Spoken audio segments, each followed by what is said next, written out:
શુક્લતીર્થ ખાતે આયુષ્માન વય વંદના કેમ્પ યોજાયો। 70 વર્ષથી ઉપરની વયના વડીલોએ નોંધણી કરાવી। વાગરા વિધાનસભાના ધારાસભ્ય અરુણસિંહ રણા દ્વારા શુક્લતીર્થ ખાતે આયુષ્માન વય વંદના કેમ્પનું આયોજન થયું, જેમાં 70 વર્ષથી ઉપરની વયના વડીલોની નોંધણી કરાવી એમને કાર્ડ વિતરણ કરવામાં આવ્યા।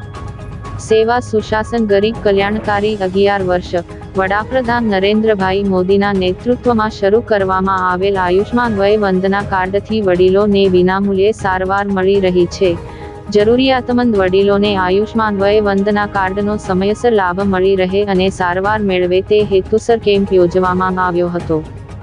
વાગરા વિધાનસભાના શુક્લતીર્થ ગામ ખાતે આયોજિત કેમ્પમાં મોટી સંખ્યામાં શુક્લતીર્થ તથા આજુબાજુના ગામના વડીલ નાગરિકો ઉપસ્થિત રહી આયુષ્યમાન વય વંદના કાર્ડનું રજીસ્ટ્રેશન કરાવી કાર્ડ પ્રાપ્ત કર્યા હતા। આ પ્રસંગે વાગરા ધારાસભ્ય અરુણસિંહ રણા, જિલ્લા ભાજપ પ્રમુખ પ્રકાશભાઈ મોદી, જિલ્લા સંયોજક દિવેશ પટેલ, વન્ય વંદના સંયોજક યોગેશ પટેલ, તાલુકા પ્રમુખ જયરાજસિંહ, ગામ સરપંચ, હોદ્દેદારો, કાર્યકર્તાઓ અને લાભાર્થી વડીલો મોટી સંખ્યામાં ઉપસ્થિત રહ્યા હતા।